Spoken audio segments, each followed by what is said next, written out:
Hi everybody, and welcome back to FANG Friday. This is Ross Healy, the Chairman of Strategic Analysis Corporation and a Senior Portfolio Manager at McNichol & Associates Asset Management. Remember what I said about the overall market? The S&P 500 had hit its super growth price, that's 3.5 times book, with precision.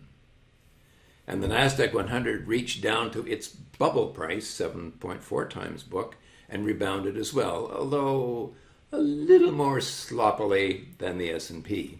But it's been up and away ever since. Now, when looking at stocks themselves, you should always keep in mind that the market takes precedence over individual stocks, notably at key turning points. A market rebound will propel almost any stock up for a while before the fundamentals start to kick in again. So the fact that all of the FANGs have had a nice rebound since March the 14th does not necessarily mean that all of the FANGs are now in bull trends, as I will show you in a moment. So where are we going from here? Well, the S&P 500 never did manage to reach my own projected upside target.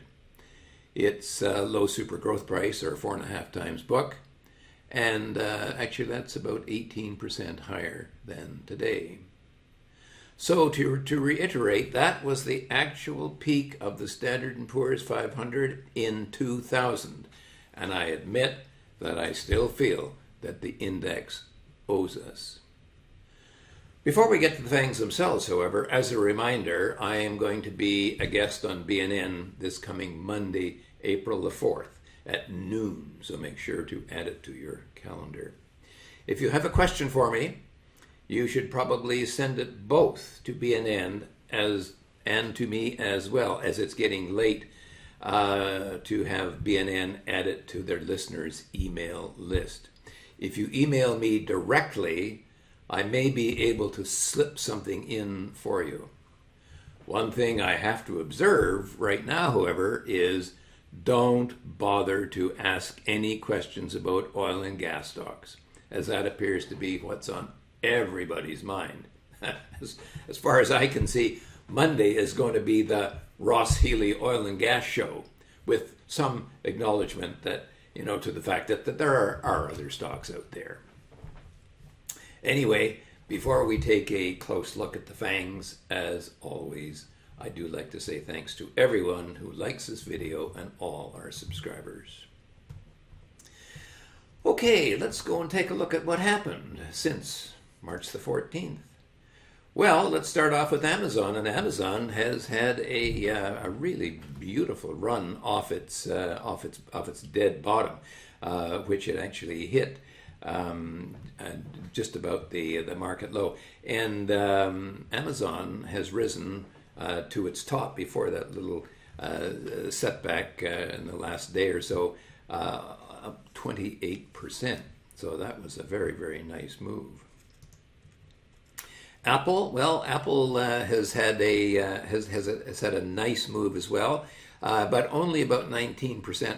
And I think that the reason for that is that it's waiting for the next balance sheet to actually see what the company has been doing. And as you'll see from those little red triangles at the bottom of the chart here, that tells you when a balance sheet is due, and we are just about due. So hang on, don't turn away from your set, because we'll see what the market has to tell us. NVIDIA, one of our holds, actually has had an amazingly good run. It's up 37% from its bottom to its peak before. It has had just that little bit of a rollover recently, so a very nice gain. And the star of the show has been Tesla, which from its bottom to its recent peak, right at its HB6, which is 33 times book value. Okay, that has been a gain of 40%. Now, The last stock which I had rated as a hold was Microsoft. And yeah, Microsoft has bounced back about 16% from its bottom to its current top. I wanted to put in the longer picture of Microsoft because I wanted to show you why I didn't rate the stock as a sell when it broke the support at the HP2, and that's because the last time that it was at the HP2, it sort of hung there and fluttered for quite a while. So I sort of given Microsoft the benefit of the doubt and left it as a hold. Now, those were the buys and the holds. What have my sells done? Well, Alphabet has bounced back about 14%. Well, that's, as you can see, that's quite a bit less than the numbers that I had been telling you. You know, I'm still not certain that this stock feels that it's over with as far as the downside is concerned, and that weak bounce would seem to indicate that.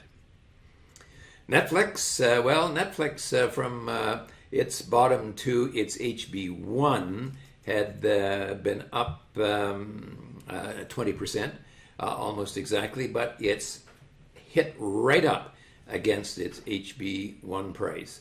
And I'm not sure that this stock is going to be able to go any further, positive market vibrations or not.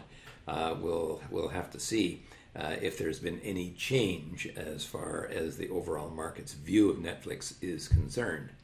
And I could say, by the way, the same thing about Meta, or Facebook or Meta. Anyway, actually bottom to its low super growth price, which is 4.5 times book value. The stock actually has risen by some 25%. So a good performance overall by that stock. But again, it's now run headlong right into resistance at its LSG price.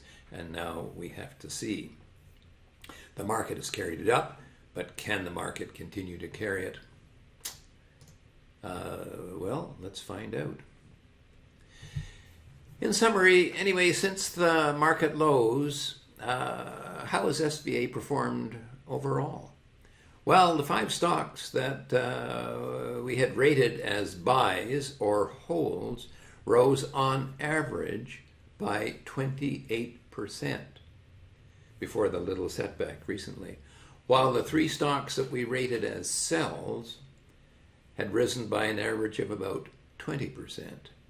On a strict cap-weighted basis, Apple would have probably pulled down the buy-hold average by a little bit, but of course Alphabet would have had exactly the same effect on the sells. That is, it would have pulled down the average performance. So, on a rebound basis, off a very solid low, everything went as one would expect, with the stronger stocks, okay, from an SVA perspective, comfortably outperforming the weaker ones. I would sum things up as follows. My 2 outright buys, Amazon and Apple, moved up nicely higher, with Amazon putting on a really good show. The 3 FANGs that I said were dithering, NVIDIA, Tesla, and Microsoft, managed to recover nicely over their respective breakpoint values, with NVIDIA and Tesla being particularly strong. On the sell side, Alphabet joined in the upside festivities, sort of, and the 2 sad sacks, Meta and Netflix, pounded right up to their immediate upside breakpoints before stalling out. Whether that's it for the moment or not, we'll soon find out. But as I said at the outset, my own target for the market might well imply higher prices for all, and that presumably may even involve a potential breakout for even my 2 sad sacks. I will say it again. Herein hangs a solid lesson for users of SVA.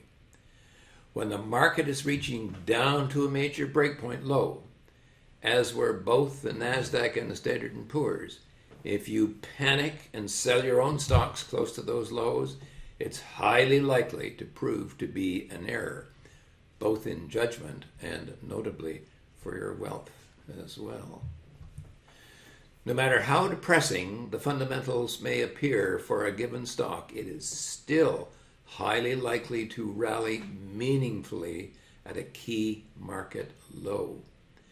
In this case, the sole concern that an investor has is whether or not those market lows actually hold. If they don't, we have a different challenge altogether, that of dealing with the full-fledged bear market. And I think in the coming future, we're going to see one, rather than a normal check back to the bull within the bull market, which essentially started on March the 17th of 2020, when the S&P fell all the way down to its growth price of 2 times book value. I recommend that you review the lows for the S&P and the NASDAQ 100 on March the 14th and note where they are. That is the line in the concrete.